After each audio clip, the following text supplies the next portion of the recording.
3 वर्षों के rigorous debate and deliberation के परिणाम स्वरूप हमें हमारा संविधान मिला है। अध्यक्ष महोदय, संविधान सभा ने जो संविधान तैयार किया था वह केवल एक कानूनी दस्तावेज नहीं था, बल्कि जन आकांक्षाओं का वह प्रतिबिंब था और उन्हें पूरा करने का वह माध्यम भी था। It was an expression of the general will of the people. कई सदियों के बाद एक बार फिर से अध्यक्ष महोदय, भारत की तकदीर भारत के लोगों के हाथों में थी। स्वराज का जो सपना भारत के स्वतंत्रता सेनानियों और आम भारतीयों ने देखा था वह पूरा हो चुका था। अध्यक्ष महोदय, हम भारत के लोगों ने 26 नवंबर 1949 के दिन संविधान को अपनाया था, अधिनियमित किया था और उसे राष्ट्र को समर्पित किया था। यह वह दिन था जब भारत के लोग प्रजा से नागरिक बने थे अध्यक्ष महोदय, और ऐसे नागरिक जिनके अपने मौलिक अधिकार थे और उनके पास एक भारतीय नागरिक होने का गौरव भी था। ऐसे नागरिक जो अपनी सरकार को चुन सकते थे और चुन ही नहीं सकते थे अध्यक्ष महोदय, सरकारों को बदल सकते थे। अब देश में राजा रानी का शासन नहीं था, राजतंत्र नहीं था और न तो ब्रिटिश तंत्र था, बल्कि जनता का शासन था और लोकतंत्र था। अध्यक्ष महोदय, मैं अपनी बात को आगे बढ़ाने से पहले संविधान को अंगीकार करने के 75 वर्ष पूरे होने के उपलक्ष्य में इस सदन और समस्त देशवासियों को हार्दिक बधाई देता हूं। अध्यक्ष महोदय, साथ ही भारत की आजादी और भारत के संविधान के निर्माण से जुड़े सभी महानुभावों के प्रति कृतज्ञता भी व्यक्त करता हूं और उन सभी को शीश झुकाकर नमन करता हूं। अध्यक्ष महोदय, हमारा संविधान सार्वभौम है, हमारा संविधान सर्वसक्षम है। हमारे संविधान की सार्वभौमिकता और सर्वसक्षमता का अंदाजा इसी बात से लगाया जा सकता है कि जहां एक ओर हमारा संविधान स्टेट यानी राज्य की जिम्मेदारियों को विस्तृत रूप से सूचीबद्ध करता है, वहीं नागरिकों को उनके संवैधानिक और मौलिक अधिकार भी प्रदान करता है।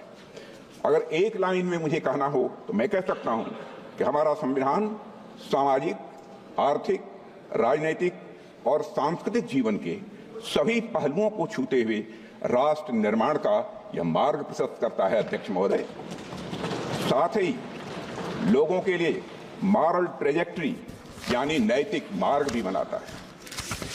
इसी प्रकार हमारा संविधान जहां एक ओर कोऑपरेटिव फेडरलिज्म सुनिश्चित करता है, वहीं राष्ट्र की एकता को सुनिश्चित करने पर भी बल देता है।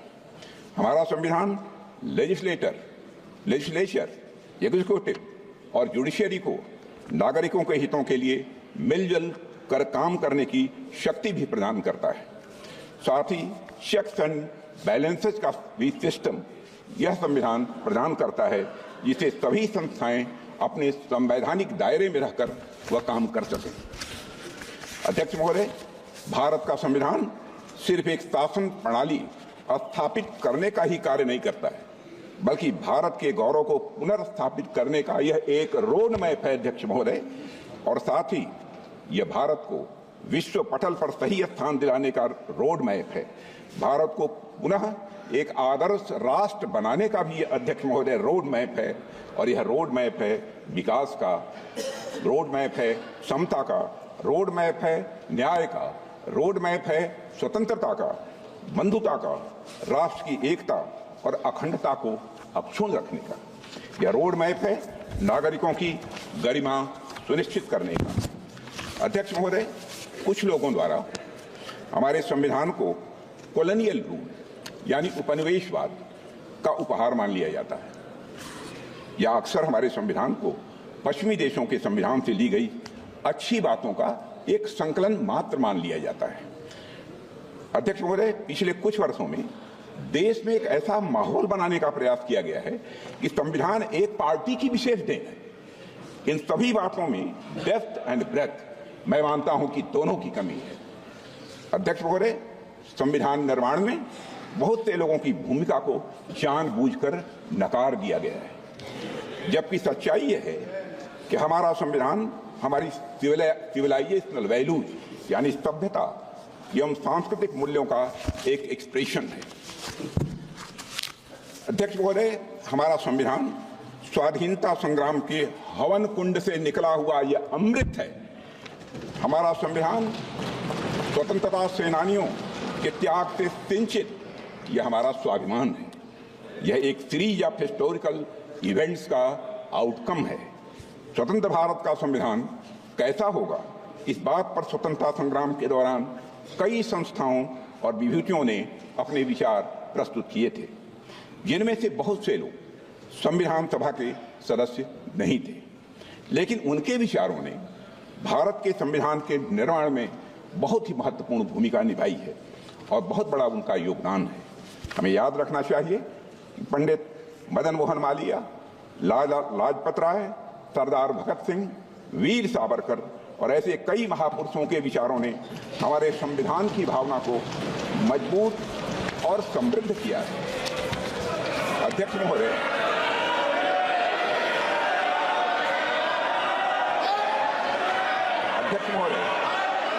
हमारी प्रेरणा स्रोत डॉक्टर श्यामा प्रसाद मुखर्जी का मानना था कि संविधान कलेक्टिव इफोर्ट और कंसेंसस का रिजल्ट होना चाहिए। मैं फिर से दोहराना चाहता हूं, हमारे प्रेरणा स्रोत डॉक्टर श्यामा प्रसाद मुखर्जी का यह मानना था कि संविधान कलेक्टिव इफोर्ट और कंसेंसस का रिजल्ट होना चाहिए। अध्यक्ष महोदय, हमारा संविधान इसी सामूहिक प्रयास और समझ का नतीजा। हमारे संविधान के लिखे जाने से 6 साल पहले यानी 1944 में लिखे गए constitution of the Hindustan free state नाम के दस्तावेज में कई बड़े नेताओं ने संविधान के बारे में अपने विचार दिए थे। इसमें सभी नागरिकों के लिए धार्मिक स्वतंत्रता सुनिश्चित करने की बात कही गई थी। इस बात का उल्लेख एक इमिनेंट यूरिस्ट श्री अर्घसेन गुप्ता ने भी किया है। अध्यक्ष महोदय, उस दस्तावेज में प्रत्येक नागरिक को अपनी संस्कृति और भाषा की रक्षा करने का भी अधिकार दिया गया था। सरकार को रिलीजन के आधार पर भेदभाव करने से स्पष्ट रूप से प्रतिबंधित किया गया था। सार्वजनिक अनुदान प्राप्त करने वाले स्कूलों को रिलीजियस एजुकेशन देने की मनाही थी और यह भी स्पष्ट किया गया था कि स्टेट का कोई रिलीजन नहीं होगा, यानी वह सेकुलर होगा। और यह बात वे लोग कह रहे थे जिन्हें हमारे सामने बैठे कुछ लोगों के दल कांग्रेस के लोग कम्युनल कहा करते थे। यह बात उन लोगों ने कही थी। अध्यक्ष महोदय, constitution of the Hindustan free state से डॉक्टर श्यामा प्रसाद मुखर्जी बेहद प्रभावित थे। और अगर हम संविधान सभा की बहस को ध्यान से पढ़ें तो पता चलता है कि उन्होंने राष्ट्रीय एकता के लिए और अलगाववादी प्रवृत्तियों पर अंकुश लगाने के लिए एक मजबूत संघ यानी स्ट्रांग यूनियन की आवश्यकता पर विशेष बल दिया था और स्वतंत्रता और समानता के सिद्धांतों पर आधारित एक गणतांत्रिक संविधान की डॉक्टर श्यामा प्रसाद मुखर्जी ने वकालत भी की थी। हमारे वर्तमान संविधान में भी इन्हीं मूल्यों को अध्यक्ष महोदय प्राथमिकता दी गई है, मगर इस बात का कहीं उल्लेख नहीं मिलता है। एक पार्टी विशेष द्वारा संविधान निर्माण के कार्य को हाईजैक और एप्रोप्रिएट करने की कोशिश हमेशा से की गई है। अध्यक्ष महोदय, भारत में कॉन्स्टिट्यूशन मेकिंग से जुड़ी ये सब बातें लोगों से छिपाई गई हैं। इतिहास में जाने पर पता चलता है कि हमारे देश में इस बात पर व्यापक सहमत थी कि भारत का भविष्य किस तरह के कानून से निर्धारित हो। मैं आज यह स्पष्ट करना चाहता हूं अध्यक्ष महोदय कि हमारा संविधान किसी एक पार्टी की देन नहीं है। भारत का संविधान भारत के लोगों के द्वारा भारत के विचारों के साथ भारत के मूल्यों के अनुरूप बनाया गया एक अनपैरेलल्ड ट्रांसफॉर्मेटिव यह डॉक्यूमेंट है। अध्यक्ष महोदय, पश्चिमी सभ्यता में राज्य की अवधारणा नाइट वॉचमैन स्टेट की थी। नाइट वॉचमैन स्टेट का कंसेप्ट विश्व प्रसिद्ध विचारक जॉन स्टुअर्ट मिल के द्वारा दिया गया था, जिसका अर्थ है कि सरकार का दायित्व लोगों की सुरक्षा प्रदान करने तक ही यह सीमित रहे। किंतु हमारे देश में राजधर्म की बात की गई है अध्यक्षों। महाभारत के शांति पर्व में राजा को सिर्फ राजधर्म लागू करने की शक्ति दी गई है, पर वह राजा राजधर्म का स्रोत नहीं माना गया है अध्यक्ष महोदय। हमारे यहाँ राजा भी राजधर्म से बंधा हुआ है। उसकी शक्तियां लोगों के कल्याण के लिए हैं, समाज के कमजोर वर्गों के रक्षा के लिए है। अध्यक्ष महोदय, हमारा संविधान कॉन्स्टिट्यूशनल मशीनरी के जरिए नागरिकों के कल्याण के लिए पूरी तरह से प्रतिबद्ध है। उनकी स्वतंत्रता सुनिश्चित करने के लिए भी यह प्रतिबद्ध है। हमारा संविधान नागरिकों के समग्र विकास के रास्ते में आने वाली सभी बाधाओं को हटाने तथा समुचित विकास के लिए अनुकूल परिस्थितियां पैदा करने के लिए राज्य को निर्देश देता है।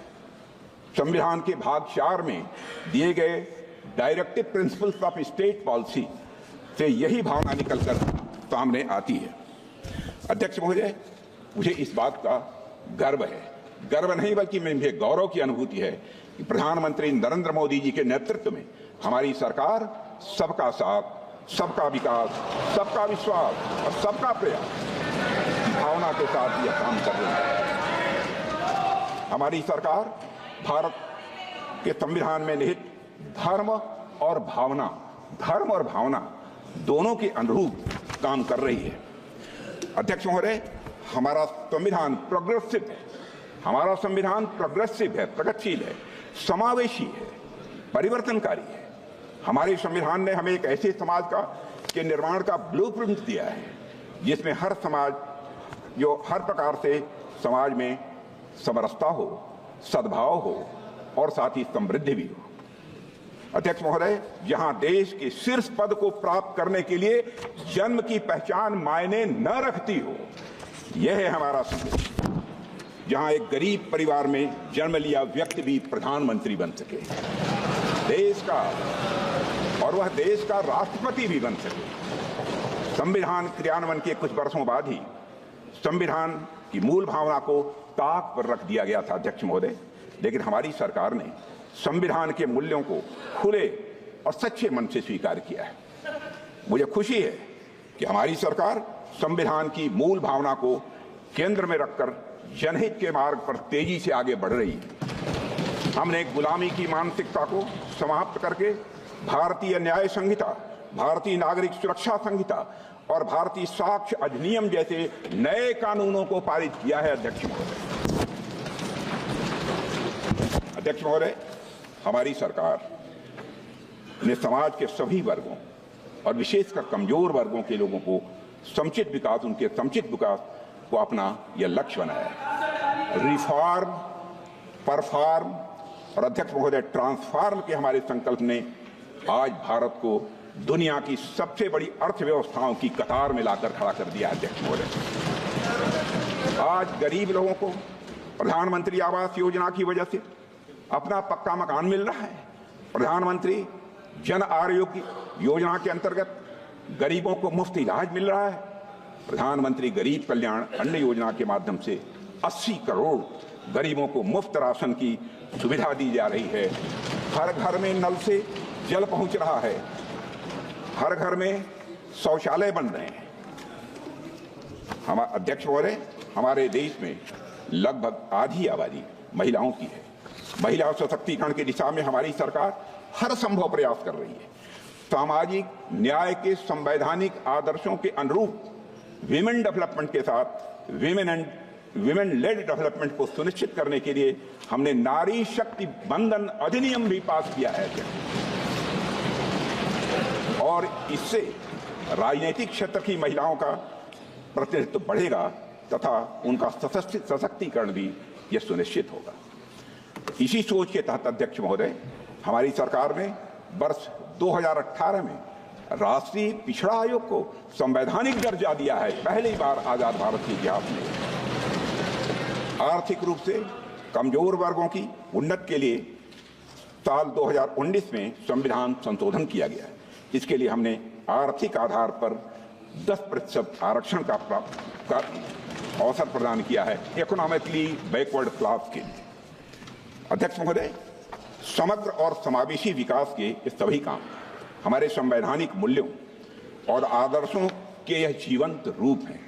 हमारी सरकार ने न सिर्फ संविधान के मूल्यों को केंद्र में रखकर काम किया है, बल्कि संविधान को लेटर एंड स्पिरिट में बखूबी हमारी सरकार ने लागू किया है। अध्यक्ष महोदय, इस देश में एक ऐसा राज्य भी था जहां देश का संविधान लागू नहीं होता था, संसद के कानून भी पूरी तरह लागू नहीं होते थे। हमने वहां भी संविधान को पूरी तरह से लागू करके दिखाया है अध्यक्ष, और आज पूरा देश उस निर्णय का सकारात्मक परिणाम अपनी प्रत्यक्ष आंखों से देख रहा है। हाल में चुनाव संपन्न हुए हैं, रिकॉर्ड मतदान हुआ है अध्यक्ष महोदय, लंबे समय बाद हुआ है। एक भी हिंसा की घटनाएं मतदान के दौरान नहीं हुई है। अध्यक्ष महोदय, मैं वहां की जनता का अपनी तरफ से हार्दिक अभिनंदन करता हूं। अध्यक्ष महोदय, हमारे संविधान ने हमें भारतीयता से पुनः परिचित कराया है। हमें अपनी संस्कृति, सभ्यता और संस्कृति के प्रति गौरव की भावना का यह संदेश दिया है। जैसे हमारे संविधान की मूल प्रति के भाग 3 में, जिसमें मौलिक अधिकारों का वर्णन है, उसमें भगवान श्री राम, मां सीता जी और प्रभु लक्ष्मण जी की तस्वीर भी अंकित है।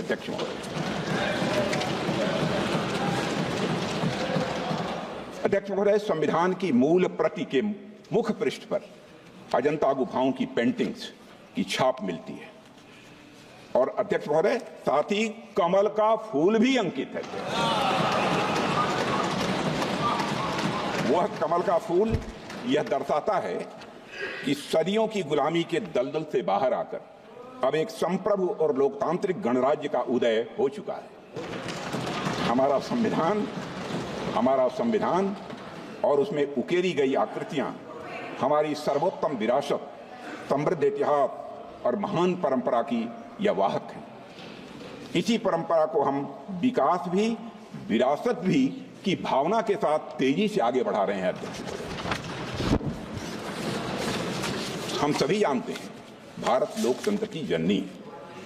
हमारे लोकतंत्र की महानता के बारे में बाबा साहब अंबेडकर ने संविधान सभा में भी कहा था, and I quote, there was a time when India was studded with republics and even where there were monarchies, they were either elected or limited. They were never absolute. It is not that Indians did not know parliaments or parliamentary procedure. A study of the Buddhist Bhikshu Sanghas discloses that not only there were parliaments for the Sanghas, but they knew and observed all the rules of parliamentary procedure known to modern times. अध्यक्ष महोदय, हम ऐसी ही महान परंपरा का हिस्सा हैं, और यह हम सभी के लिए गौरव और यह स्वाभिमान की बात है। अध्यक्ष महोदय, हमारा संविधान अथक परिश्रम और विचार विमर्श का यह परिणाम है। इसके निर्माण में शामिल सभी महानुभाव महान देशभक्त थे। Doctor B.R. अम्बेडकर, श्री अल्लादी कृष्ण स्वामी अय्यर, श्री K.M. मुंशी, सुश्री गोपाल स्वामी अयंगर, श्री पंडित जवाहरलाल नेहरू, सरदार वल्लभ भाई पटेल, डॉक्टर राजेंद्र प्रसाद। जो मैं बोल रहा हूं वह सच्चाई है। डॉक्टर राजेंद्र प्रसाद और डॉक्टर श्यामा प्रसाद मुखर्जी जैसे नेताओं ने हमारे संविधान के निर्माण में अपनी महत्वपूर्ण भूमिका निभाई है और अपना महत्वपूर्ण योगदान दिया है। H.B. Kamat, P.S. Deshmukh, R.K. सिल्वा, शिवबनलाल सक्सेना, ठाकुरदास भार्गव, K.T. शाह और हृदयनाथ कुंजरू आदि जैसी महान विभूतियों ने अपने अनुभव और ज्ञान से हमारे संविधान को समृद्ध किया है।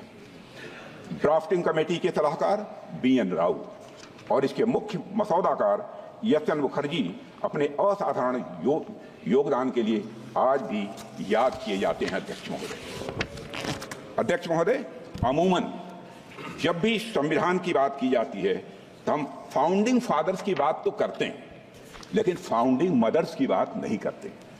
लेकिन आज मैं भारतीय गणतंत्र की उन फाउंडिंग मदर्स को भी अपनी श्रद्धांजलि अर्पित करना चाहता हूं, जिनका संविधान निर्माण में बहुत ही महत्वपूर्ण योगदान रहा है, और जितना कि हमारे फाउंडिंग फादर्स का रहा है। यहां मैं एक ऐसी पुस्तक का उल्लेख करना चाहता हूं अध्यक्ष महोदय, जो संविधान सभा की उन महिला सदस्यों की भूमिका का वर्णन करती है जिनके योगदान का इतिहास द्वारा उचित मूल्यांकन नहीं किया गया था। Founding mothers of the Indian republic, पुस्तक का नाम है founding mothers of the Indian republic, gender politics of the framing of the constitution नामक यह किताब संविधान की महिला सदस्यों का जीवन चित्रण करते हुए संविधान के निर्माण में उनके योगदान पर विस्तृत प्रकाश डालती है। जब 24 जनवरी 1950 को भारतीय संविधान पर अध्यक्ष महोदय जनप्रतिनिधियों द्वारा हस्ताक्षर किए गए, तो उस दस्तावेज पर हस्ताक्षर करने वालों में 11 महिलाएं भी शामिल थीं। उनके नामों का यहां पर मैं उल्लेख करना चाहूंगा और मैं मानता हूं कि उल्लेख करना इस संसद के समक्ष आवश्यक भी है। जी दुर्गाबाई, अम्मू स्वामीनाथन, अमृत कौर, दक्षिणायनी वेलायुधन, हंस मेहता, रेणुका रे, सुचिता कृपलानी, पूर्णिमा बनर्जी, बेगम कुरैशिया, एजाज रसूल, कमला चौधरी और एनी मैस्करीन। अध्यक्ष महोदय, मैं समझता हूं इस सदन और देश के द्वारा अपनी संविधान सभा की महान महिलाओं को हर्ष ध्वनि के साथ उनकी सामूहिक सराहना की जानी चाहिए।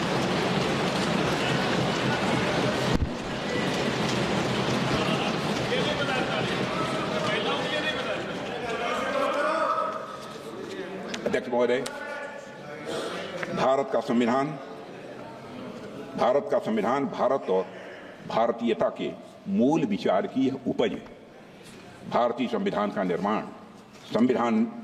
निर्माण और लोकतंत्र के वैश्विक इतिहास में एक महत्वपूर्ण घटना और एक अनूठा अनुभव भी है। अध्यक्ष महोदय, जब अन्य एशियाई और अफ्रीकी देश उपनिवेशवाद से मुक्त हुए थे, तो उनका संविधान कॉलोनियल रूलर्स का एक पार्टिंग गिफ्ट था। इसके विपरीत भारतीयों ने अपना संविधान अपने लिए खुद रचा है। यह हम सबके लिए गौरव की बात है।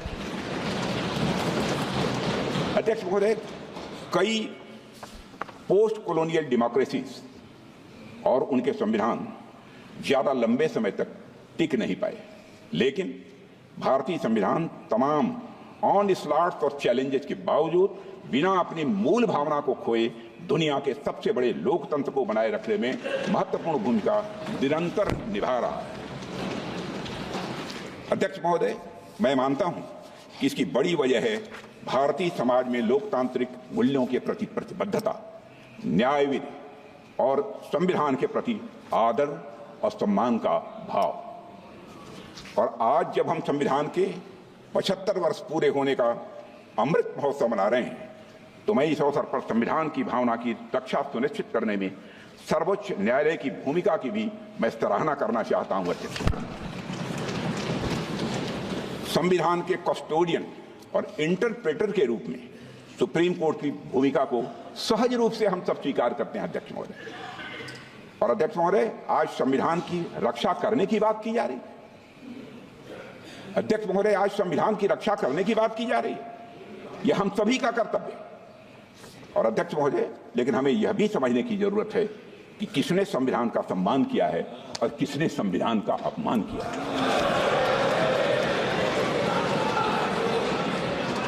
अध्यक्ष महोदय, इसी संदर्भ में मैं सुप्रीम कोर्ट के पूर्व जस्टिस यशआर खन्ना की आत्मकथा नाइदर रोजेस नॉर थॉर्न्स नामक किताब से एक पंक्ति उद्धृत करना चाहता हूं, जिसमें उन्होंने साफ साफ लिखा है, and I would like to quote, I told my younger sister Santosh, I have prepared a judgment which is going to cost me the Chief Justiceship of India, unquote. 1976 की में घटना घटी, मैं 1976 में घटी। इसी घटना और इन लाइनों का संदर्भ आप में से अधिकांश लोग जानते होंगे। जस्टिस यशआर खन्ना ने ADM Jabalpur versus Shivkant Shukla case में तब की कांग्रेस सरकार के खिलाफ डिसेंटिंग जजमेंट दिया था। अध्यक्ष महोदय, जस्टिस खन्ना यह स्वीकार करने के लिए तैयार नहीं थे कि किसी भी हालत में सरकार द्वारा किसी नागरिक से उसके जीने का हक और अदालत में न्याय मांगने का अधिकार यह छीन लिया गया। अपने डिसेंटिंग जजमेंट के लिए जस्टिस खन्ना को क्या कीमत चुकानी पड़ी है, यह बात भारतीय लोकतंत्र के सबसे काले अध्याय के पन्नों में अंकित है। अध्यक्ष महोदय, इसी तरह वर्ष 1973 में भी सभी संवैधानिक मूल्यों को ताक पर रखकर तब की कांग्रेस सरकार ने justice J.M. Shelar, K.F. Hegde और A.N. ग्रोवर को सुपरसीड करके सीनियरिटी में चौथे नंबर के जज को भारत का मुख्य न्यायाधीश बना दिया। अध्यक्ष महोदय, इन तीनों जजों का सिर्फ एक अपराध था कि वे तीन लोग सरकार के सामने नहीं झुके। उन तीनों जजों ने एक तानाशाह सरकार की शक्तियों को संवैधानिक दायरे में बांधने की पूरी कोशिश की। अध्यक्ष महोदय, यहां मैं एक महत्वपूर्ण बात जोड़ना चाहता हूं। यह किसी व्यक्ति पर हमला नहीं था, यह सिर्फ किसी व्यक्ति विशेष के अधिकारों का हनन नहीं था, बल्कि यह संविधान पर हमला था। यह हमारे संविधान को सबवर्ट करने का एक महापाप था। अध्यक्ष महोदय, और मुझे हैरानी होती है कि आज इस कृत्य को अंजाम देने वाली पार्टी संविधान के संरक्षण की बात करती है। अध्यक्ष महोदय, मैं इस सदन में यह कहना चाहता हूं कि कांग्रेस के मित्रों ने अनेक मौके पर संविधान और संवैधानिक भावनाओं का निरादर किया है।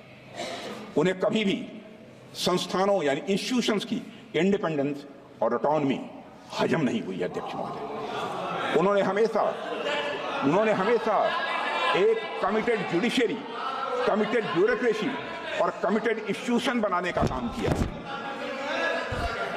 अध्यक्ष महोदय, कांग्रेस पार्टी ने हमेशा संविधान को राजनीतिक हित साधने का एक माध्यम बनाया और उसकी मूल भावना को तहस नहस करने का कांग्रेस ने काम किया है। अध्यक्ष महोदय, उनके मुंह से संविधान की रक्षा जैसी बातें मैं समझता हूं शोभा नहीं देती है। अध्यक्ष महोदय, आज मैं देखता हूं कि विपक्ष के कई नेता संविधान की प्रति अपनी जेब में रखकर घूमते हैं। असल में उन्होंने बचपन से ही यही सीखा है। उन्होंने पीढ़ियों से अपने परिवार में संविधान को जेब में ही रखे थे।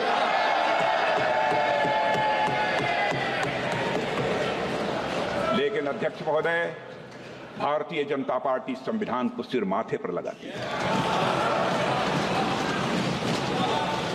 हमारा कमिटमेंट संविधान के प्रति पूरी तरह से साफ है। हमने कभी भी किसी इंस्टीट्यूशन की इंडिपेंडेंस और ऑटोनॉमी के साथ खिलवाड़ नहीं किया है। एक भी कोई ऐसी मिसाल नहीं मिली। संविधान के मूल्य हमारे लिए कहने या दिखाने भर की बात नहीं है। अध्यक्ष महोदय, कहने या दिखाने भर की यह बात नहीं है। संविधान के मूल्य, संविधान के द्वारा दिखाया गया मार्ग, संविधान के सिद्धांत हमारे मन में, वचन में, कर्म में हर जगह दिखाई पड़ेंगे। अध्यक्ष महोदय, हमारे संविधान निर्माताओं ने हमें एक लिविंग डॉक्यूमेंट दिया है। अध्यक्ष महोदय, जो युगानुकूल परिवर्तन की जरूरत के साथ तेजी से आगे बढ़ रहा है। बाबा साहब अम्बेडकर से अन्य संविधान निर्माताओं ने भी यह माना था कि संविधान भविष्य की सभी संभावनाओं को नहीं भांप सकता है। इसलिए उन्होंने आने वाली पीढ़ियों को उसमें संशोधन करने का भी अधिकार दिया था। प्रधानमंत्री श्री नरेंद्र मोदी जी के नेतृत्व में हमारी सरकार ने पिछले 10 वर्षों में जो भी संवैधानिक संशोधन किए हैं, मैं दावे के साथ कह सकता हूं, उन सभी का उद्देश्य सिर्फ और सिर्फ संवैधानिक मूल्यों को सशक्त करना था। अध्यक्ष महोदय, सामाजिक कल्याण था। अध्यक्ष महोदय, लोगों का सशक्तिकरण था। अध्यक्ष महोदय, हमने अनुच्छेद 370 को निरस्त किया ताकि भारत की अखंडता सुनिश्चित हो। नारी शक्ति बंधन अधिनियम से महिलाओं के सामाजिक व आर्थिक सशक्तिकरण का मार्ग हमने प्रशस्त किया है। आर्थिक रूप से कमजोर वर्ग के लिए 10% आरक्षण भी सामाजिक न्याय की यह भावना से ही प्रेरित था। अध्यक्ष महोदय,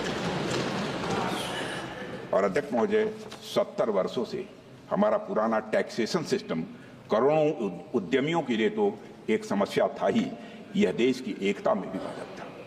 हमने जीएसटी कानून बनाया। यह कार फेडरलिज्म के संवैधानिक सिद्धांत को कायम रखते हुए सभी को साथ लेकर चलने की हमारे प्रयास को यह दर्शाता है। अब जीएसटी काउंसिल में राज्यों की सहमति से, अध्यक्ष महोदय, जीएसटी काउंसिल में राज्यों की सहमति से टैक्स दरें निर्धारित की जाती हैं। इसमें ease of doing business ranking में सुधार हुआ है। लोगों का जीवन, अध्यक्ष महोदय, यह आसान हुआ है। अध्यक्ष महोदय, जीएसटी काउंसिल के माध्यम से हमने कोऑपरेटिव फेडरलिज्म को मजबूत किया है। इस बात को सुप्रीम कोर्ट ने अपने फैसले में भी स्वीकार किया है। भारत के पूर्व मुख्य न्यायाधीश जस्टिस डी.वाई. चंद्रचूड़ ने इस कानून की प्रशंसा करते हुए कहा था, the amendment in the constitution to reflect and embody the GST is to my mind a classical example of the collaborative cooperative federalism. Doctor Shyama Prasad Mukherjee ने कहा था, the constitution is not just a set of rules, it is the spirit of India seeking its destiny. मुझे कहते हुए हर्ष, अध्यक्ष महोदय, Bharatiya Janata party ने हमेशा बाबा साहब भीमराव अंबेडकर और संविधान सभा की भावनाओं के प्रति पूरी तरह से निष्ठा रखते हुए संविधान को एक गाइडिंग प्रिंसिपल मानकर काम किया है। अध्यक्ष महोदय, कांग्रेस की तरह हमने संविधान को कभी राजनीतिक हित साधने का जरिया नहीं बनाया है। मैं दावे के साथ इस बात को कह सकता हूं। हमने संविधान को जिया है। हमने सजग और सच्चे सिपाही की तरह संविधान के खिलाफ की जा रही साजिशों का सामना किया, अध्यक्ष, और उसकी रक्षा के लिए बड़े से बड़े कष्ट भी हमने उठाए। 2003 में जब श्रद्धेय अटल बिहारी वाजपेयी जी प्रधानमंत्री थे, तब हमने सुशासन को मजबूत करने के लिए 91वें संशोधन में मिनिमम गवर्नमेंट और मैक्सिमम गवर्नेंस की भावना से मंत्रिपरिषद के आकार को सीमित कर दिया था। इस संशोधन ने दल विरोधी कानून के तहत जरूरी बदलाव भी किए थे ताकि भ्रष्टाचार पर लगाम लगाई जा सके और राजनीतिक स्थिरता को बढ़ावा मिले। अध्यक्ष महोदय, आप आजाद भारत का इतिहास देख लीजिए। कांग्रेस ने सिर्फ संविधान संशोधन ही नहीं किया है, बल्कि मेरा आरोप है दुर्भावना के साथ साथ धीरे धीरे संविधान को बदलने का प्रयास किया। पंडित जवाहरलाल जी नेहरू जब प्रधानमंत्री थे तो लगभग 17 बार संविधान में बदलाव किया गया। श्रीमती इंदिरा गांधी जी के समय पर लगभग 28 बार संविधान में बदलाव किया गया। श्री राजीव गांधी के समय पर लगभग 10 बार संविधान में बदलाव किया गया।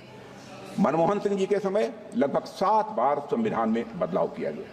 कांग्रेस सरकारों द्वारा किए गए अधिकांश संवैधानिक संशोधन या तो विरोधियों और आलोचकों को चुप कराने के लिए किए गए या तो गलत नीतियों को लागू करने के लिए किए गए थे। अध्यक्ष महोदय, आप पहले संविधान संशोधन को ही ले लीजिए। आप पहले संविधान संशोधन को ही ले लीजिए। साल 1950 में प्रेस में कांग्रेस सरकार की गलत नीतियों की आलोचना हो रही थी। हमारे प्रेस के मित्र भी सुन रहे होंगे। ऐसे में तब की कांग्रेस की सरकार ने आरएसएस के साप्ताहिक प्रकाशन ऑर्गेनाइजर और मद्रास से निकलने वाली पत्रिका क्रॉस रोड्स को प्रतिबंधित कर दिया था और इसका विरोध करते हुए ऑर्गेनाइजर के संपादक श्री के.आर. मलकानी ने लिखा था, I would like to quote, to threaten the liberty of the press, for the sole offense of the non-conformity to official view may be a handy tool for tyrants, but only a crippling curtailment of the civil liberty in a free democracy. A government can always learn more bona fide criticism of the independent thinking citizens than the fulsome flattery of the sultans. sultans का मतलब चापलूस होता है। अखिल अध्यक्ष महोदय, मलकानी जी और RSS ने, राष्ट्रीय स्वयंसेवक संघ ने सरकार के आदेश को सुप्रीम कोर्ट में चुनौती दी और सुप्रीम कोर्ट ने सेंसरशिप आदेश को रद्द कर दिया और सरकार के निर्णय को असंवैधानिक घोषित कर दिया था। अध्यक्ष महोदय, आज संविधान का लाभ अलापने वाली कांग्रेस पार्टी ने सुप्रीम कोर्ट के आदेश का सम्मान करने की जगह मई 1951 में ही संवैधानिक संशोधन करके नागरिकों के freedom of speech and expression को कुचल दिया था। देश में पहला आम चुनाव भी नहीं हुआ था। कांग्रेस के पास कोई जनादेश भी नहीं था, लेकिन हड़बड़ी में पहला संविधान संशोधन कर दिया गया जिससे आलोचकों को चुप किया जा सके और अभिव्यक्ति की आजादी को कुचला जा सके। अध्यक्ष महोदय, हम सभी जानते हैं कि संविधान निर्माण में बाबा साहब अम्बेडकर की अग्रणी भूमिका थी, लेकिन बहुत कम लोग यह जानते हैं कि संविधान लागू होने के बाद कांग्रेस सरकार द्वारा मौलिक अधिकारों को कमजोर करने के प्रयासों के खिलाफ बाबा साहब हमेशा लड़ते रहे। जब कांग्रेस सरकार ने 1954 में संविधान में चौथा संशोधन लाकर मौलिक अधिकारों को कमजोर करने की कोशिश की तो बाबा साहब अम्बेडकर ने इसके खिलाफ कहा था।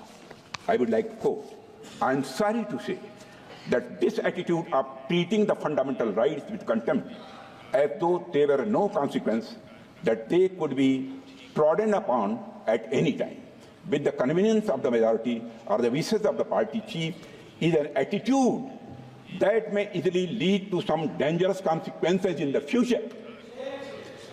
And I feel very sorry that even a matter of this sort, namely the infringement of or the deviation from fundamental rights, is being treated by the party in power as though it was a matter of no moment at all, unquote. अध्यक्ष महोदय, कांग्रेस और उसके नेताओं के द्वारा नागरिकों के मौलिक अधिकारों को कुचलने की जिस एटीट्यूड की बात बाबा साहब ने की थी, कांग्रेस ने उसी एटीट्यूड को सत्ता में होने के दौरान बार बार दोहराया है। मैं कांग्रेस सरकार द्वारा किए गए कुछ संवैधानिक संशोधनों का यहाँ पर मैं उल्लेख करना चाहता हूँ, जिनके द्वारा संविधान और उसमें निहित भावना को ही नष्ट करने की कोशिश की गई। अध्यक्ष महोदय, साल 1975 में हुए 38वें 38th संविधान संशोधन से आपातकाल यानी इमरजेंसी लगाने के निर्णय को नॉन जस्टिसिएबल बनाने की कोशिश की गई। इलेक्शन लॉ अमेंडमेंट बिल लाया गया जिसका एकमात्र उद्देश्य उन सभी इलेक्टोरल मैल प्रैक्टिसेस को इम्यूनिटी देना था जिसके कारण श्रीमती इंदिरा गांधी के चुनाव को चुनौती दी गई। कल्पना कर सकते हैं अध्यक्ष महोदय, एक निंदनीय संशोधन जो अंततः लैप्स हो गया वह था 1976 में किया गया 41वां संविधान संशोधन विधेयक। इस संशोधन का उद्देश्य, मैं तुरंत का ध्यान आकर्षित करना चाहता हूं अध्यक्ष महोदय, इस संशोधन का उद्देश्य प्रधानमंत्री, राज्यपाल और राष्ट्रपति को पद ग्रहण करने से पहले उनके कार्यकाल के दौरान किए गए सभी कार्यों के लिए आपराधिक जो है मुकदमों से इम्यूनिटी प्रदान करना था, चाहे जो भी अपराध किए सब क्षम्य थे। अध्यक्ष महोदय, इसका मतलब यह था सबसे जघन्य अपराध करने वाला व्यक्ति भी अगर एक दिन के लिए भी संवैधानिक पद पर बैठ जाए तो उसके सभी अपराध माफ। कैसे देश माफ कर सकता है? अध्यक्ष महोदय, संवैधानिक शक्तियों का दुरुपयोग यही नहीं रुका। 28 अगस्त 1976 को 42वां संविधान संशोधन पेश किया गया था जिसमें प्रोविजंस थे कि किसी भी कानून की संवैधानिकता केवल 7 न्यायाधीशों द्वारा ही तय की जा सकती है और किसी भी कानून को केवल 2/3 बहुमत से ही रद्द किया जा सकता है। अध्यक्ष महोदय, क्षमा कीजिए, क्या यह सब एक तानाशाह द्वारा अपने निजी स्वार्थ के लिए संविधान को विकृत करने का यह भरसक प्रयास नहीं था? अध्यक्ष महोदय, बेसिक स्ट्रक्चर के सिद्धांत को नकारने के लिए 42वें संविधान संशोधन के द्वारा यह प्राविधान किया गया था कि आर्टिकल 368 के तहत किया गया प्रत्येक संवैधानिक संशोधन यह वैध होगा। जैसा कि आप जानते हैं कि आर्टिकल 368 के माध्यम से संविधान में संशोधन की व्यवस्था की गई है और संविधान में लोकसभा का कार्यकाल भी बढ़ाकर 6 साल कर दिया गया। अध्यक्ष महोदय, क्या यह पूरे संविधान को एक तानाशाह के उद्देश्यों की पूर्ति का एक माध्यम मात्र बनाने का यह षड्यंत्र नहीं था? क्या यह सब जनता को फिर से प्रजा बनाने की यह साजिश नहीं थी? अध्यक्ष महोदय, आज उसी पार्टी के लोग संविधान का इस्तेमाल दुष्प्रचार के लिए कर रहे हैं। आज उसी पार्टी के लोग जात के आधार पर जनगणना कराना चाहते, कराएं, हमें कोई आपत्ति नहीं, लेकिन मैं जानना चाहता हूं कि देश की जनता की आंखों में धूल झोंक कर राजनीति नहीं की जानी चाहिए। राजनीति करनी है तो जनता की आंखों में आंख डालकर राजनीति। आपको एक ब्लूप्रिंट लेकर आना चाहिए, एक मसौदा लेकर आना चाहिए, ऐसा मसौदा जिसमें कि यह पूरी तरह से स्पष्ट हो, जो जातिगत जनगणना कराएंगे किस जाति को आरक्षण का कितना प्रतिशत देंगे, इसका भी खुलासा होना चाहिए। और मैं चाहूंगा कि ऐसा मसौदा तैयार होता है तो अध्यक्ष महोदय, यदि यह संसद सहमत हो, यदि आपकी अनुमति हो, तो उस पर संसद में चर्चा भी हो सकती है। अध्यक्ष महोदय, देश को गर्व है कि हमारा संविधान आपातकाल और भ्रष्ट सरकारों के सामने भी मजबूती से खड़ा रहा है। अध्यक्ष महोदय, हमारे संविधान में समय के साथ कई संशोधन हुए हैं, लेकिन संविधान की मूल भावना आज भी बनी हुई है, ये हमेशा बनी रहेगी। और अध्यक्ष महोदय, कांग्रेस चाहे जितनी भी कोशिश कर ले, लेकिन हम कभी भी संविधान के मूल चरित्र को बदलने नहीं देंगे।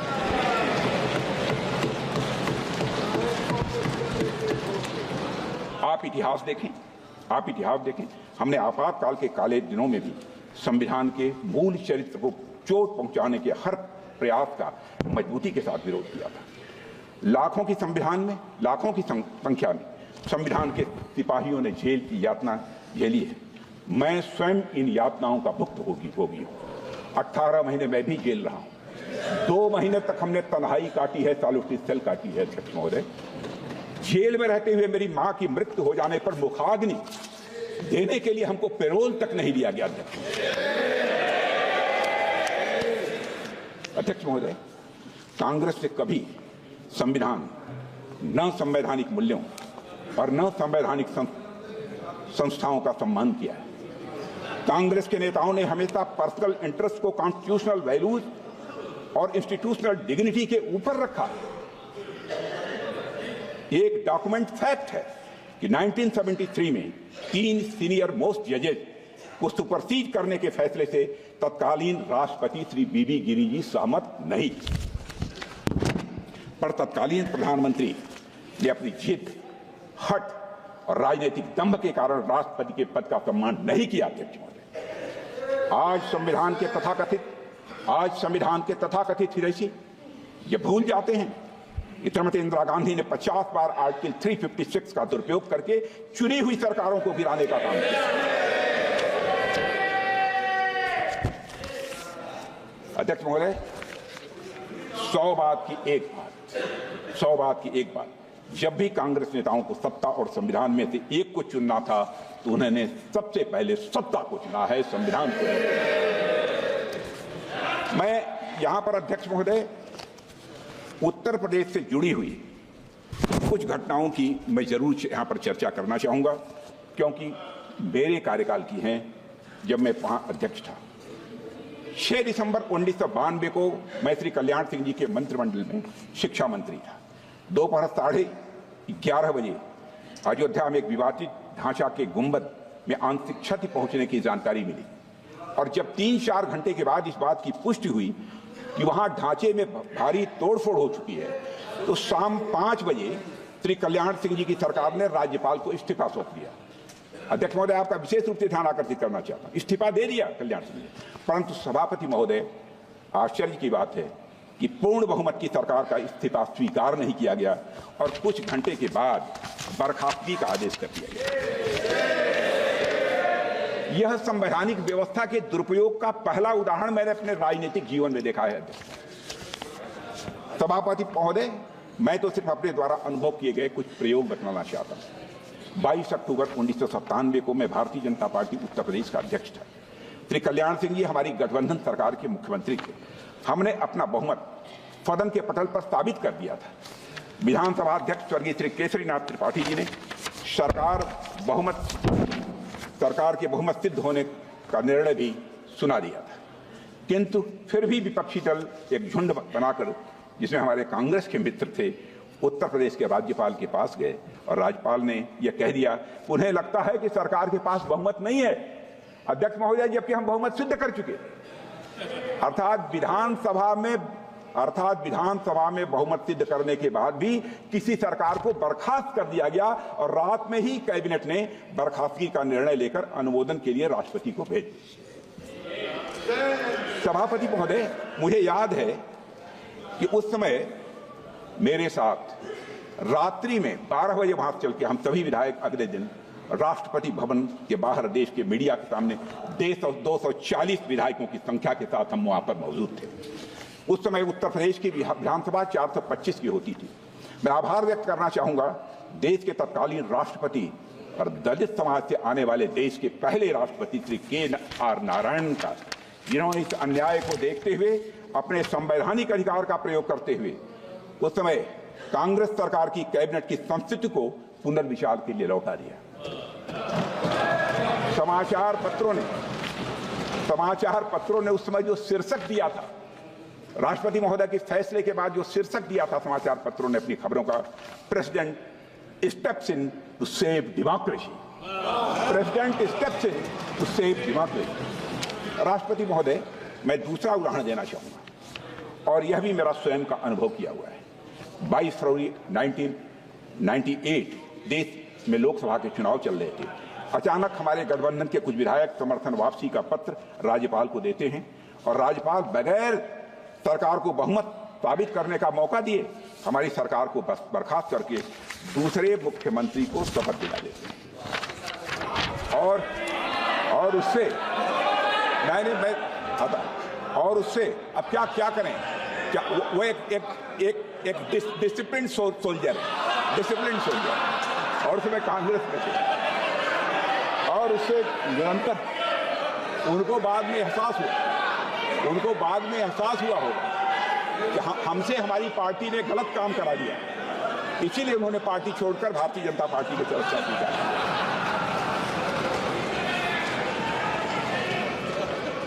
तब अध्यक्ष महोदय और उससे तुरंत बहुमत साबित करने के लिए भी नहीं कहते। तब इलाहाबाद हाईकोर्ट ने, अध्यक्ष महोदय आपका ध्यान आकर्षित करना, तब इलाहाबाद हाईकोर्ट ने भारत के संवैधानिक इतिहास का एक अभूतपूर्व निर्णय दिया कि 24 घंटे में शक्ति परीक्षण होगा और सदन में 2 मुख्यमंत्री रहेंगे। आपने ऐसा कभी सुना नहीं होगा और जो बहुमत पाएगा वही मुख्यमंत्री माना जाएगा। सभापति महोदय, ये दोनों घटनाएं भारत के संवैधानिक इतिहास की यात्रा में एक काला अध्याय जरूर हैं, परंतु संविधान कैसे लोकतंत्र को बचा सकता है उस दृष्टि से ये अंधेरे में प्रकाश स्तंभ की तरह है। हम सबसे बड़े दल के रूप में उभरे, हम और जदयू चुनाव पूर्व सबसे बड़े गठबंधन थे। इसके बावजूद हमारे पास बहुमत था, परंतु हमें सरकार बनाने नहीं दी जा रही थी। जब मामला सर्वोच्च न्यायालय में गया तो पहली बार झारखंड के तत्कालीन राज्यपाल और तत्कालीन केंद्र सरकार पर तल्ख टिप्पणी करते हुए सर्वोच्च न्यायालय ने फ्रॉड ऑन कॉन्स्टिट्यूशन जैसी बात कही थी। यह झारखंड की घटना है जिसका मैं यहाँ पर उल्लेख करना चाहता हूँ, उसके विस्तार में मैं अध्यक्ष महोदय नहीं गया।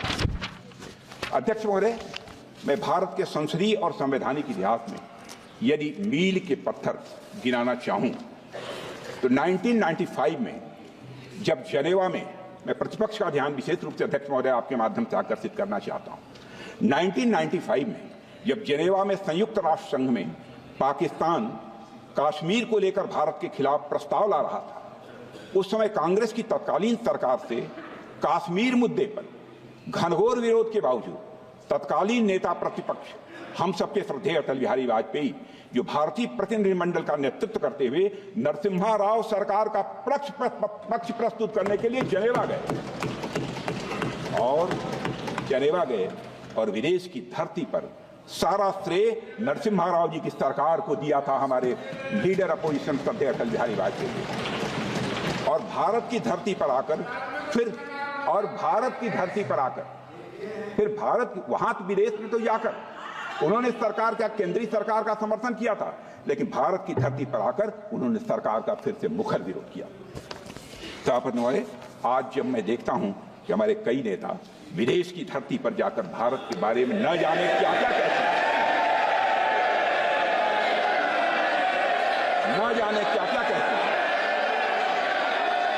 तो हमें यह घटना एक कहानी जैसी लगती है अध्यक्ष महोदय। परंतु परिपक्व विपक्ष की भूमिका कैसे निभाई जा सकती है, इसे भी सभी दलों को समझना चाहिए। और मैं घटना और याद दिलाना चाहता हूं, 1996 में अटल जी की 13 दिन की सरकार थी। यह सदन की कार्रवाई को टेलीविजन के द्वारा सीधा प्रसारण करने का फैसला यदि किसी ने जब किया गया था तो उसमें अटल जी भारत के प्रधानमंत्री थे और उन्होंने इसकी पहल की थी। अध्यक्ष महोदय, 100 बात एक बात, जब भी कांग्रेस के नेताओं को सत्ता और संविधान में से एक को चुनना था तो उन्होंने हमेशा ये सत्ता को चुना। अध्यक्ष महोदय, संविधान के आर्टिकल 44 में यूनिफॉर्म सिविल कोड लागू करने की बात की गई है और सुप्रीम कोर्ट ने Sarla Mudgal versus Union of India case में कहा था, Pandit Jawaharlal Nehru while defending the introduction of the Hindu Code Bill instead of a uniform civil code in the Parliament in 1954 said, I do not think that at the present moment the time is ripe in India for me to try to push it through. It appears that even 41 years thereafter, the rulers of the day are not in a mood to retrieve Article 44 from the cold storage where it was lying since 1949. The governments which have come and gone, have so far failed to make any effort towards unified personal law for all Indians. The reasons are too obvious to be stated. The utmost that has been done is to codify the Hindu law. When more than 80% of the citizens have already been brought under the codified personal law, there is no justification whatsoever to keep in abeyance anymore the introduction of uniform civil code for all citizens in the territory of India, unquote. अध्यक्ष महोदय, uniform civil code तो कांग्रेस क्या ही लाती, उन्होंने supreme court के judgement को भी पूरी तरह से नकार दिया। अध्यक्ष महोदय, आप याद कीजिए साहबानो केस, जो कि भारत में मुस्लिम महिलाओं के अधिकारियों के लिए एक ऐतिहासिक निर्णय था। मैं उसे ऐतिहासिक कहना चाहता हूं अध्यक्ष महोदय। इस मामले में सुप्रीम कोर्ट ने तलाकशुदा महिला साहबानों के पक्ष में फैसला सुनाया था और इस फैसले के जरिए सुप्रीम कोर्ट ने यह कहा था कि मुस्लिम महिलाएं भी उजाला भत्ता पाने की वह हकदार हैं, यह कहा था। और अध्यक्ष महोदय, लेकिन तुष्टीकरण के रास्ते चलते हुए तत्कालीन कांग्रेस की सरकार ने कानून बनाकर इस जजमेंट को ही पलट दिया। इसलिए जब कांग्रेस के लोग जो हमेशा तुष्टीकरण की राजनीति करते आए हैं, लेकिन हमारे नेता विरोधी दल जब मोहब्बत की दुकान की बात करते हैं तो हंसी आती है। अध्यक्ष महोदय, 75 वर्षों के बाद आज हमें अपने संवैधानिक कर्तव्यों के प्रति अध्यक्ष महोदय 75 वर्षों के बाद आज हमें अपने संवैधानिक कर्तव्यों के प्रति अपनी प्रतिबद्धता को एक फिर से दोहराना चाहिए।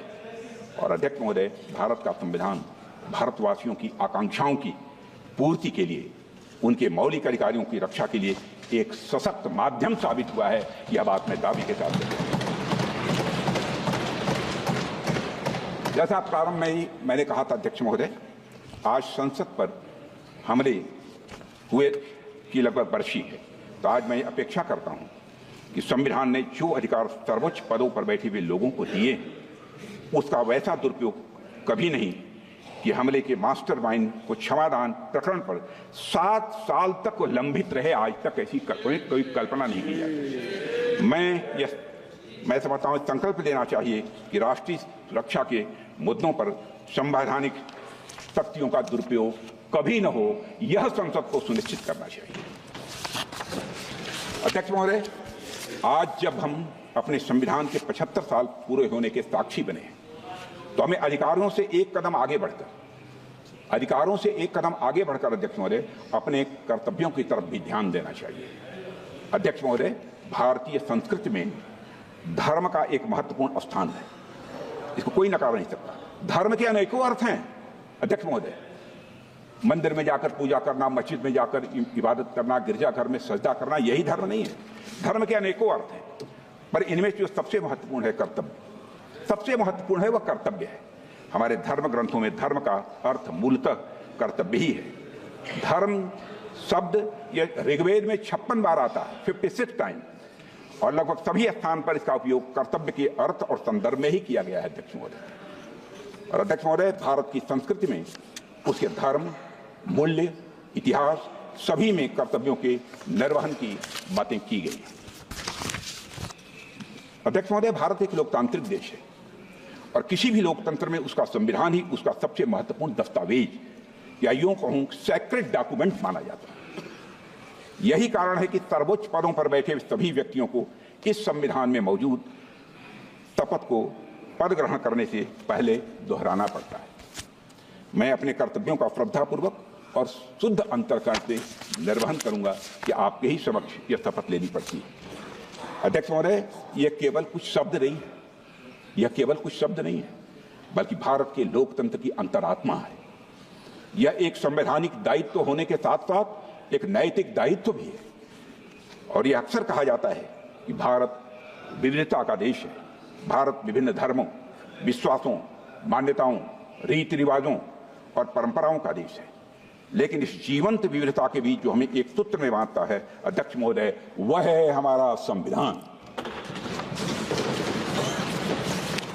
अध्यक्ष महोदय, यहां में ग्रैनविल ऑस्टिन ने अपनी बहुचर्चित किताब the Indian constitution cornerstone of the nation में लिखा है कि हमारे संविधान निर्माताओं ने भारतीय संविधान में राष्ट्र के आदर्शों और उसे प्राप्त करने के लिए इंस्टीट्यूशन और प्रोसीजर दोनों को एक समान महत्व दिया है। जिन आदर्शों को उन्होंने सबसे अधिक महत्व दिया वे हैं राष्ट्रीय एकता, अखंडता, लोकतांत्रिक और समतामूलक समाज। अध्यक्ष महोदय, हमारे संविधान निर्माताओं ने इन्हें प्राप्त करने के लिए सामाजिक और आर्थिक परिवर्तन का रास्ता अपनाया, पर उनके जेहन में एक बात पूरी तरह से साफ थी। यह सामाजिक और आर्थिक परिवर्तन केवल संवैधानिक और लोकतांत्रिक संस्थानों का उपयोग करते हुए लोकतांत्रिक भावना के साथ लाया जाए, यह उनकी मंशा थी। ग्रैनविल ऑस्टिन ने अपनी किताब में एक महत्वपूर्ण बात लिखी है जिसका मैं उल्लेख करना चाहूंगा। वो बात यह थी कि संविधान निर्माताओं को यह विश्वास था कि सामाजिक एकता, सामाजिक क्रांति और लोकतंत्र को अलग अलग हासिल नहीं किया जा सकता है, बल्कि यह एक सीमलेस वेब के 3 अलग अलग स्ट्रैंड हैं। And I would like to quote Adhyaksh Mahoday, without national unity, democracy would be endangered and there could be a little progress towards social and economic reform. And without democracy and reform, the nation would not hold together. And with these 3 strands, the framers had spun a seamless wave, unquote. अध्यक्ष महोदय, हमारे संविधान ने हमेशा नागरिक और राज्य, व्यक्ति और समाज के बीच एक हार्मोनियस बैलेंस बनाने में बहुत ही महत्वपूर्ण भूमिका निभाई है। एक प्रसिद्ध jurist, former chief justice of USA John Marshall ने कहा था, constitution is framed for ages to come, constitution is framed for ages to come but its course can not always be tranquil. जिसका अर्थ है कि संविधान की रचना सदियों के लिए होती है मगर उसकी यात्रा चुनौतीपूर्ण होती है। अध्यक्ष महोदय, हमारे संविधान निर्माता आजादी के आंदोलनों से प्रेरित थे, ये हम सभी जानते हैं। वे सभी दूरदर्शी थे, लेकिन भविष्य में आने वाली सभी चुनौतियों और उनके समाधानों को संविधान में सम्मिलित करना संभव नहीं था, किसी भी सूरत में संभव नहीं था। पिछले 7.5 दशकों में संविधान को बहुत सी चुनौतियों का सामना करना पड़ा है अध्यक्ष महोदय, पर हम सबको इस बात का गर्व होना चाहिए कि हमारे संविधान की स्पिरिट ऑफ रेजिलियंस है कि हम उन सभी चुनौतियों का सामना पूरी दृढ़ता से कर पाए हैं। पिछले 75 वर्षों में अध्यक्ष महोदय ऐसे कई अवसर आए हैं जब भारत के सर्वोच्च न्यायालय ने अपने फैसलों के माध्यम से लोगों के मौलिक अधिकारों की रक्षा की है और वह लोकतंत्र को मजबूत किया है। और इन सभी ऐतिहासिक फैसलों के पीछे जो आदर्श, सोच और मापदंड थे वे सभी हमारे संविधान में निहित हैं। और भारतीय संविधान वह आदर्श था अध्यक्ष महोदय जिसके माध्यम से दुनिया का सबसे बड़ा लोकतंत्र यह अस्तित्व में आया था। यह एक चार्टर था अध्यक्ष महोदय जिसने प्राचीन सभ्यता को आधुनिकता और बड़े सामाजिक और आर्थिक सुधार के मार्ग पर इसने अग्रसर किया। और पिछले 75 वर्षों से हमारा संविधान इस भूमिका को पूरी निष्ठा और समर्पण के साथ निभा रहा है। अध्यक्ष महोदय, पिछले 75 सालों में संविधान की मूल भावना से ही प्रेरणा लेते हुए हमारे सर्वोच्च न्यायालय ने लैंगिक समानता को बढ़ावा दिया, पर्यावरण संरक्षण को सुनिश्चित किया, संघीय संरचना को मजबूत किया और लोगों को मौलिक अधिकारों की रक्षा की है। अध्यक्ष महोदय, इस संदर्भ में मेरा मानना है कि इन सभी निर्णयों के पीछे जो गाइडिंग प्रिंसिपल्स थे वो हमारे संवैधानिक निर्माताओं के आदर्श और दृष्टिकोण थे, जो भारत के संविधान में ही निहित है। भारत का संविधान 7 दशकों से अधिक समय से न सिर्फ शानदार तरीके से भारत का संविधान काम कर रहा है, बल्कि तमाम झंझावातों को झेलने के बाद भी साल दर साल हमारा संविधान मजबूत होता जा रहा है। अध्यक्ष महोदय, और मेरा मानना है कि इसकी बड़ी वजह थी इसके सबसे बड़ी वजह थी इसमें निहित कॉन्स्टिट्यूशनल मॉरलिटी।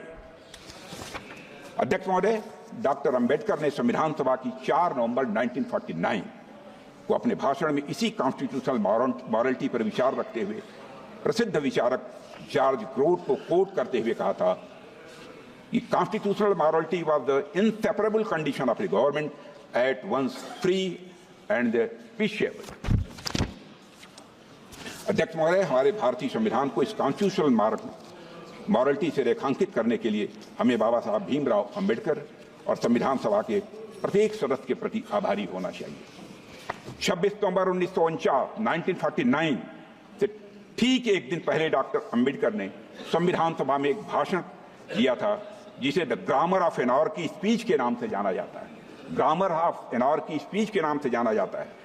डॉक्टर अंबेडकर ने उसमें कहा था, मुझे लगता है, अध्यक्ष महोदय, डॉक्टर अंबेडकर ने कहा था, मुझे लगता है कि कोई संविधान कितना भी अच्छा हो वह बुरा बन सकता है अगर जिन लोगों पर उसे चलाने की जिम्मेदारी है वो अच्छे न हों। उसी तरह कोई संविधान कितना भी बुरा हो वह अच्छा साबित हो सकता है अगर उसे चलाने वाले लोगों की भूमिका सकारात्मक हो।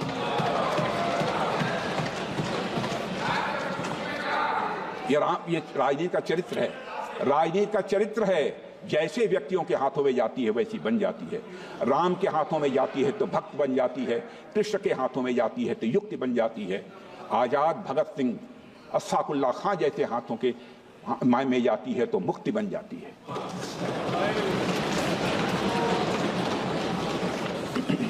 अंत में बाबा साहब अम्बेडकर द्वारा कही गई, अध्यक्ष महोदय, एक बहुत ही महत्वपूर्ण बात मैं आप सभी के बीच रखना चाहता हूं।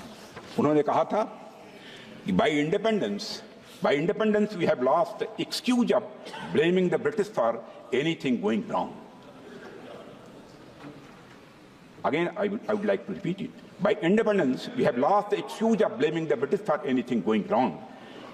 If hereafter things go wrong, we will have nobody to blame except ourselves. अध्यक्ष महोदय, इस बात को हमें हमेशा याद रखना चाहिए। अध्यक्ष महोदय, इस बात को हमेशा याद रखना चाहिए। हमारा संविधान सबसे उत्कृष्ट दिमागों की एक कड़ी मेहनत और दृष्टि का परिणाम है। हमारा संविधान हर मामले में एक महान दस्तावेज है। अध्यक्ष महोदय, यह हमारे फाउंडिंग फादर्स और फाउंडिंग मदर्स का हम सभी के लिए सबसे बड़ा उपहार है। अध्यक्ष महोदय, अब यह हमारा कर्तव्य है कि यह सुनिश्चित करें कि हम संविधान की पवित्रता को किसी भी सूरत में भंग न होने दें और यह संवैधानिक यात्रा अनवरत जारी रहे, इसके लिए पूरी शक्ति से काम करें।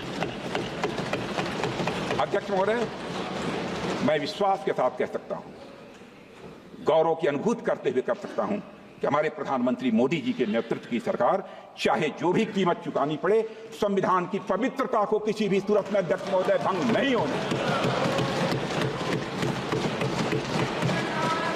और यह कर्तव्य हमारे किसी भी अन्य दायित्व से बड़ा होना चाहिए। यह कर्तव्य किसी भी अन्य दायित्व से बड़ा होना चाहिए। अध्यक्ष महोदय, इन्हीं